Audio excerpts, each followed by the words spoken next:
As Daryl mentioned, I do have the honor to introduce our next speaker. Dan Forrest is the 34th Lieutenant Governor of North Carolina. Politics run in his family. The Lieutenant Governor's mother, Sue Myrick, was the former mayor of Charlotte, and she was the U.S. representative. Lieutenant Governor Forrest is serving in his second term, and he has been a fierce advocate for parental school choice, standing up for public charter schools and state scholarship programs. I think I speak for everyone here when I say that we are honored to have a parental school choice champion here with us today. Ladies and gentlemen, Lieutenant Governor Dan Forrest.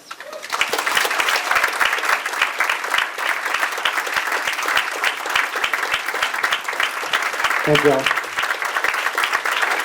Well, be seated. Thank you. Very kind.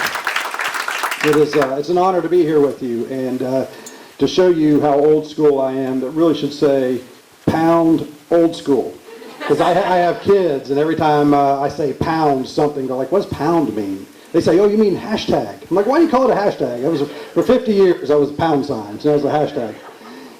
But it's an honor to be here with you, and thank you for all the work that so many of you in this room have done for so long to give parents the opportunity to choose an education for their kids that best suits their kids. And a lot of people will think if you're part of the school choice movement that somehow you may be against a traditional public school in some way, and that's not the case at all. The case is saying there are options out there for parents. And parents need to be able to have an option for an excellent education for their child or their student.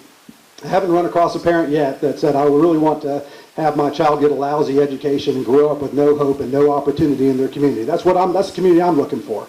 So all you have to do across North Carolina or any other state in America is you can go and find where the real estate prices are really high, and you're going to find a good school in that area. You're going to find an opportunity for school choice. That may be in that area, it could be private school, it could be a great public school, the new public school, we know how that works. But the reason that people move into those communities is because they want to have the best option for their kids. And so you go all across the state of North Carolina and you still see pockets. We have great traditional public schools out there. We have some great ones out there doing great work. We have some great charter schools. We have a lot of homeschool students. We have some great private schools. It's a good mix, but parents have the opportunity to make that selection for themselves as to what best fits the needs of their child. Jeannie, as a homeschool parent myself, we chose the same thing. We were in a district that had just really horrible traditional public schools. We checked out private school, we couldn't afford it. We church schools, we didn't find any that we really wanted to send our kids to at the time. We went through every option we could think of at the time, some 25 years ago or so, and said, you know what, we're going to try this homeschooling thing.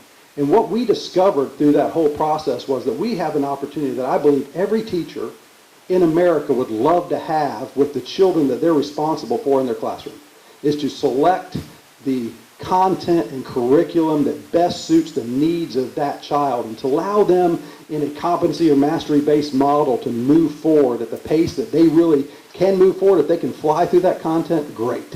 If they need to slow down and get a little bit more help, great. If they can have other students come alongside them and help them out, great. Whatever those needs are, and that's where we are in America today. I think we're in this really unique spot in America where all the perfect storm, if you will, of education is coming together with bandwidth, with online content and curriculum, with school choice options, that we are at a place now where we are going to really be able to put together a true competency-based education system of school choice for our parents and our students out there. And I'm excited about that. And I was in Greensboro, in Guilford County, Gateway Charter School, and we cut the ribbon on Gateway.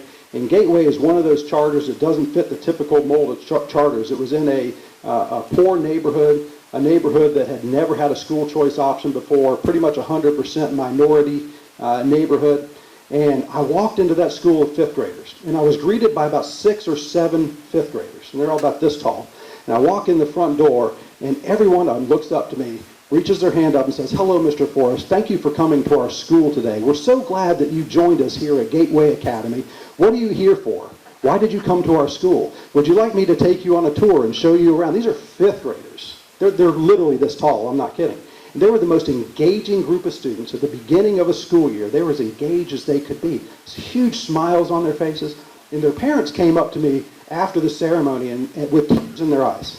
literally with tears in their eyes, and said, my kids have never had an opportunity. Our kids in this neighborhood have never had an opportunity before Gateway came along.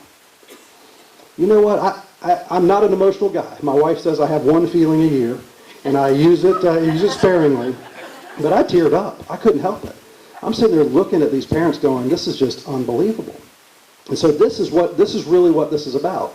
And I think we have a great opportunity now. I think, obviously, with all the work, we have a lot of legislators here in this room, with the work that's being done by all the school choice advocates. Daryl, thank you for everything that you've done through the years, and Francis and folks at Civitas and others in here that have been just fighting this battle for parents and for kids. Thank you for doing it. We have a great opportunity as we move forward in North Carolina, and I just look forward to working with all of you. So thank you for being champions of this, and we'll keep moving forward. God bless you.